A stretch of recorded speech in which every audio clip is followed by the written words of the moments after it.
भक्तजनों, माताओं, बहनों, सादर जय श्री कृष्ण। हमारे YouTube चैनल में आप सभी का बहुत बहुत स्वागत है।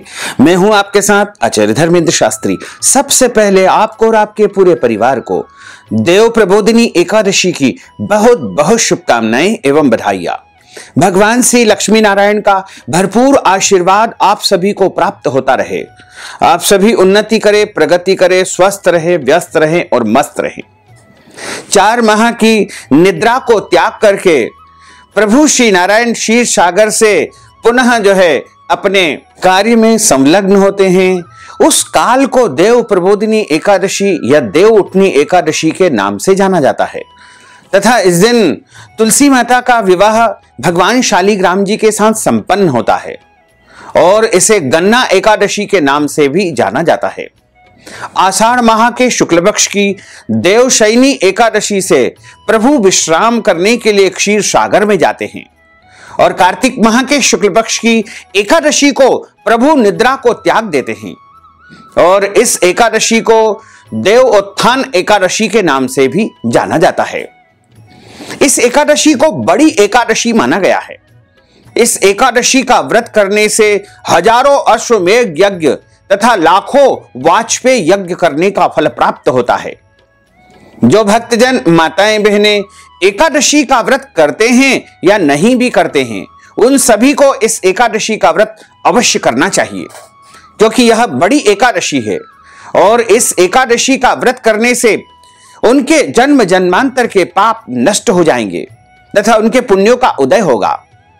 और इस एकादशी के दिन अगर आप तुलसी जी का विशेष पूजन अर्चन करेंगे, तुलसी जी के यहां दीपक लगाएंगे और जो विधान हम आपको संपन्न करवाने का बता रहे हैं, उस विधान को अगर आप संपन्न करेंगे तो निश्चित तौर से आपके घर में अष्टलक्ष्मी का निवास होगा। 10 प्रकार की जो दिशाएं होती है, जैसे 4 दिशाएं, 4 कोण, आकाश, पृथ्वी, सभी स्थानों से आपके घर में स्थिर लक्ष्मी का आगमन होगा।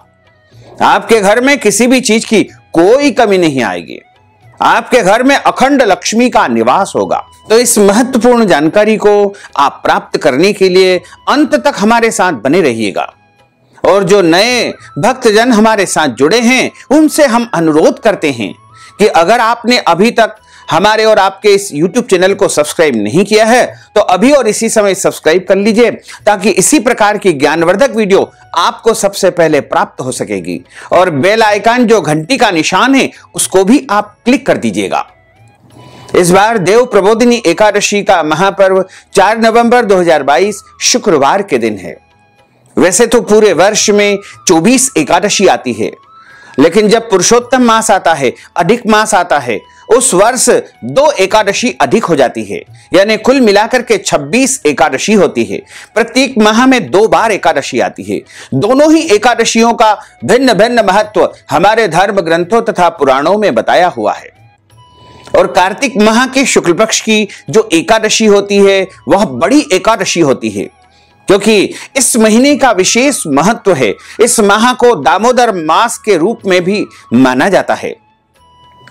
प्रभु श्री कृष्ण के द्वारा द्वापर युग में इस महीने में विशेष लीलाएं की गई थी। इसके अलावा भगवान नारायण का सबसे परम प्रिय यदि कोई महीना है तो वो कार्तिक का महीना है। और कार्तिक माह में शुक्ल पक्ष में जो एकादशी आती है, उस एकादशी को बड़ी एकादशी माना जाता है, जो कि इस बार 4 नवंबर 2022 शुक्रवार के दिन है। एकादशी तिथि का आरंभ 3 नवंबर 2022 गुरुवार की शाम को 7:30 से हो जाएगा, जो कि अगले दिन यानी 4 नवंबर 2022 शुक्रवार की शाम को 6:08 पर एकादशी तिथि समाप्त हो जाएगी। सूर्योदय व्यापिनी तथा द्वादशी युक्त जो शुद्ध एकादशी होगी वो 4 नवंबर 2022 शुक्रवार के दिन ही रहेगी। इसलिए सभी भक्त जनों को 4 नवंबर को ही एकादशी का व्रत करना है और इस व्रत का पारणा 5 नवंबर 2022 शनिवार को प्रातः 6:55 से लेकर के 9:55 के मध्य उनको कर लेना चाहिए। और जो भक्तजन एकादशी का व्रत करते हैं या नहीं भी करते हैं, सभी को इस उपाय को अवश्य सुनना चाहिए। अगर संभव हो तो इस उपाय को अवश्य करें। क्योंकि इस उपाय को अगर आपने इस एकादशी के दिन कर लिया तो निश्चित मानिएगा कि आपके घर की गरीबी, दरिद्रता, कष्ट, रोग, शोक सब हमेशा हमेशा के लिए आपके घर से चले जाएंगे और आपके घर में किसी भी चीज की कोई कमी नहीं आएगी। इस उपाय को करने के लिए आपको 4 नवंबर के दिन सूर्योदय के पहले उठ करके सबसे पहले स्नान करना है। जब आप स्नान करते हैं तो स्नान करने वाले जल में तीर्थ जल और उसके साथ कुछ काले तिल भी आपको डाल करके उससे स्नान करना चाहिए और नहाने के बाद धुले हुए कपड़े धारण करें तथा अपने भगवान का नित्य का पूजन अर्चन करें और उसके बाद सूर्य भगवान को जल चढ़ाएं और उसके पश्चात आप तुलसी माता का पूजन करें। इस दिन तुलसी माता के पूजन का विशेष महत्व है क्योंकि इसी दिन तुलसी जी का विवाह भगवान शालिग्राम जी के साथ संपन्न होगा। इसलिए सबसे पहले तुलसी माता को 4 बार जल अर्पित करें और तुलसी माता को एक चुनरी अवश्य ओढ़ाएं। क्योंकि विवाह हो रहा है और तुलसी माता इस दिन दुल्हन बनेगी, इसलिए उनके ऊपर इस दिन चुनरी अवश्य ओढ़ाना चाहिए। चुनरी चाहे छोटी हो या बड़ी हो, लेकिन तुलसी माता के ऊपर इस दिन चुनरी अवश्य ओढ़ाना चाहिए। वैसे तो कार्तिक के महीने में तुलसी माता को चुनरी ओढ़ा कर ही रखना चाहिए और तुलसी माता के ऊपर चंदन, अक्षत, पुष्प इत्यादि से पूजन करके जो है उनको नमस्कार करें। कुछ मीठी वस्तु यानी मिश्री इत्यादि का भोग लगाएं। तुलसी माता को आप वैसे तो अक्षत चढ़ा सकते हैं, कोई दोष नहीं है, लेकिन यदि आप इस दिन चाहें तो अक्षत के स्थान पर जव अथवा तिल चढ़ा दें क्योंकि तुलसी माता के साथ इस दिन शालिग्राम स्वरूप भगवान नारायण भी उपस्थित रहेंगे। इसलिए आप उनको अक्षत यानी चावल के स्थान पर अगर जव तिल चढ़ा देंगे तो अति उत्तम रहेगा।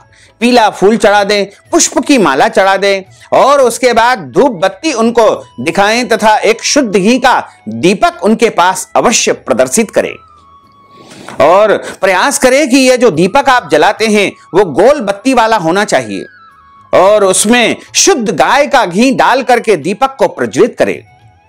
लेकिन ध्यान रखें, तुलसी माता को उसकी आंच नहीं लगना चाहिए। थोड़ा सा दूर तुलसी जी से शुद्ध घी का दीपक आप स्थापित करें और उसके बाद आप अच्छी प्रकार से जल चढ़ा करके उनसे प्रार्थना करें और उसके बाद आपको तुलसी माता का पूजन करने के बाद उनके साथ में आपको भगवान शालिग्राम की मूर्ति, उनके स्वरूप की स्थापना इस दिन अवश्य करनी चाहिए। वैसे तो तुलसी जी के समीप हमेशा शालिग्राम की एक मूर्ति, एक शिला अवश्य ही रखी रहना चाहिए। शुद्ध शालिग्राम नेपाल के दामोदर कुंड से प्राप्त होते हैं, वहां से प्रकट होते हैं क्योंकि दामोदर कुंड नेपाल से ही शालिग्राम भगवान का अवतरण हुआ है और वहां पर एक तुलसी का पौधा जब डाला जाता है तो शालिग्राम भगवान अपने आप स्वतः निकल करके ऊपर आ जाते हैं और उस तुलसी के बिरवा से चिपक जाते हैं। तो अगर आप इस दिन तुलसी जी के समीप में पास में शालिग्राम जी की स्थापना कर देंगे, तुलसी जी का जो चौरा होता है, तुलसी जी का जो गमला होता है, उसमें शालिग्राम जी की एक छोटी सी मूर्ति अवश्य स्थापित आपको करनी चाहिए और यह मूर्ति पूरे वर्ष तुलसी जी के समीप रखी रहना चाहिए। कई लोग तुलसी जी में शिवलिंग स्थापित कर देते हैं, वो गलत तरीका है। तुलसी जी के समीप केवल और केवल भगवान नारायण के स्वरूप शालिग्राम की स्थापना करना चाहिए। वैसे तो सभी के घरों में भगवान शालिग्राम के स्वरूप विराजित रहते हैं और सभी उनका पूजन करते हैं, लेकिन अगर आपके घर में अभी तक आप शालिग्राम के स्वरूप नहीं लाए हैं तो आपको इस एकादशी के पहले पहले शालिग्राम के स्वरूप अपने घर में अवश्य ही ला करके उनका पूजन अर्चन करना चाहिए। शालिग्राम की कभी भी प्राण प्रतिष्ठा नहीं की जाती है, वो स्वयं प्रतिष्ठित ही रहते हैं। इसलिए आप शालिग्राम को अपने घर पर लाए और उनकी स्थापना तुलसी जी के पास अवश्य करें और नियमित रूप से उनको जल चढ़ा करके, उनको चंदन लगा करके, तुलसी पत्र उनके ऊपर चढ़ा करके उनका पूजन करना चाहिए। हम आपको अब दिखाएंगे कि शालिग्राम जी कैसे होते हैं, उनका स्वरूप कैसा होता है। वैसे तो आप सभी ने शालिग्राम जी के दर्शन किए होंगे, लेकिन हम अपने शालिग्राम जी के दर्शन आपको कराने जा रहे हैं। ये शालिग्राम जी जो कि आप देख पा रहे हैं, हमारे हाथ के मध्य शालिग्राम जी के स्वरूप जो है स्थापित है। इनके नीचे जो गुलाबी कलर का इनका आसन रखा हुआ है, इस आसन के ऊपर भगवान शालिग्राम जी विराजित है। और जैसा कि आप देख पा रहे हैं, ये शालिग्राम जी हम आपको दिखा रहे हैं। इन शालिग्राम जी का आप दर्शन करें और इसी प्रकार के, चाहे इस प्रकार के हो या छोटे हो या बड़े हो, कोई से भी शालिग्राम हो, आप जो है इनको अपने घर में इस प्रकार जो है ला करके स्थापित करना चाहिए। शालिग्राम जी की कभी भी प्राण प्रतिष्ठा नहीं की जाती है, वो स्वयं प्रतिष्ठित होते हैं। तो आपने हमारे शालिग्राम जी के दर्शन करें। आप चाहें तो इस प्रकार के शालिग्राम जी भी मंगवा करके ला करके अपने पूजा घर में आप स्थापित कर सकते हैं। तो इस प्रकार के जो शालिग्राम जी है हमने आपको बताए हैं, वो आप अपने घर में ला करके पूजा करें और तुलसी जी के पास हमेशा उनको रखा रहने दे। तुलसी जी अकेली नहीं होना चाहिए। शालिग्राम जी उनके साथ सदैव यदि विराजित रहेंगे तो आपके घर में दरिद्रता का प्रवेश नहीं होगा, गरीबी आपके घर को छू नहीं पाएगी। आपके घर में किसी भी प्रकार के कोई भूत प्रेत, अला बला, तंत्र मंत्र, कोई भी दुष्प्रभाव बिल्कुल नहीं होगा और आपका घर परिवार पूरा सुरक्षित रहेगा, क्योंकि शालिग्राम साक्षात नारायण के स्वरूप होते हैं। और तुलसी महारानी वृंदा जो कि लक्ष्मी का स्वरूप मानी गई है, इसलिए लक्ष्मी नारायण का जब आपके तुलसी क्यारे में जो है निवास होगा तो आपके घर में किसी भी प्रकार की अला बला आदि व्याधि प्रवेश नहीं कर पाएगी। और आपके घर में जो भी दोष होंगे, जो भी कष्ट होंगे, जो संकट होंगे, जो पीड़ाएं होगी, उन सब का हरण भगवान शालिग्राम और तुलसी माता अवश्य ही कर लेंगे। और इन्हीं शालिग्राम भगवान के साथ आपको देवउठनी एकादशी के दिन विवाह संपन्न करवाना चाहिए। तुलसी और शालिग्राम का ही विवाह इस दिन संपन्न होता है। तो आप यदि तुलसी और शालिग्राम जी का विवाह इस दिन संपन्न करेंगे तो आपको कन्यादान का संपूर्ण पुण्य फल प्राप्त होगा। इनका विवाह शाम के समय प्रदोष काल में गन्ने का मंडप बना करके करना चाहिए। और जिन विवाह योग्य लड़के अथवा लड़कियों का विवाह संपन्न नहीं हो पा रहा है, उनको तो विशेष करके इस दिन तुलसी जी तथा शालिग्राम जी का एक साथ विवाह अवश्य संपन्न करवाना चाहिए। और इनके विवाह करवाने से उनके विवाह का शीघ्र ही योग बनेगा। और जो लोग कन्यादान नहीं कर पा रहे हैं, जिनके घर में बेटियां नहीं हैं, उनके मन में बड़ी इच्छा होती है कि हम जो है कन्यादान क्यों नहीं कर पा रहे, हमारे घर में कन्या का जन्म नहीं हुआ है, हमारे घर में कोई बेटी नहीं है, तो उनको तुलसी जी का विवाह भगवान शालिग्राम के साथ में बड़े धूमधाम के साथ में किसी विद्वान ब्राह्मण को बुला करके वैवाहिक विधि से संपन्न करवाना चाहिए। जिस प्रकार हम कन्या का विवाह करते हैं, उसी तरीके से पूरे हर्षो उल्लास के साथ, गाजे बाजे के साथ विवाह संपन्न करवाएं तथा उनकी विदाई भी करें। और तुलसी जी को विदा करके किसी मंदिर में या ब्राह्मण को दान देना चाहिए। अगर आप दान नहीं करना चाहते हैं तो अपने घर में भी तुलसी और शालिग्राम जी को आप रख सकते हैं, लेकिन ध्यान रखें शालिग्राम जी का दान आपको नहीं करना है। तुलसी जी का आप चाहें तो दान कर सकते हैं, लेकिन शालिग्राम जी आपको अपने घर में ही रखना चाहिए। और जो सामान आपने तुलसी जी को दान किया है, जैसे वस्त्र, आभूषण या बर्तन या बिस्तर या अन्य जो भी सामग्री आपने दान स्वरूप, उपहार स्वरूप तुलसी माता को प्रदान की है, वो सभी सामग्री दान के रूप में आपको मंदिर में अथवा ब्राह्मण को दान करना चाहिए।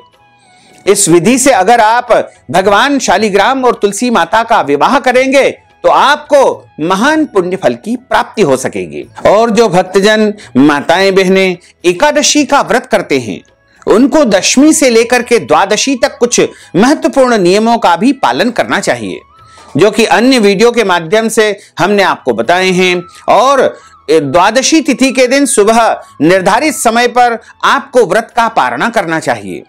इस दिन आपका एकादशी का व्रत रहेगा, तो आप इस दिन फलाहारी वस्तु का ही भगवान को भोग लगाएं। वैसे तो भगवान को भोजन का भी आप भोग लगा सकते हैं, क्योंकि भगवान का व्रत नहीं रहता है, व्रत केवल भक्तों का ही रहता है। लेकिन जब हम भोग लगाएंगे तो हम प्रसाद कैसे ग्रहण कर पाएंगे? तो यदि आप भगवान को फलाहार या फलाहारी वस्तु का भोग लगाएंगे तो वो प्रसाद आप स्वयं ग्रहण कर पाएंगे।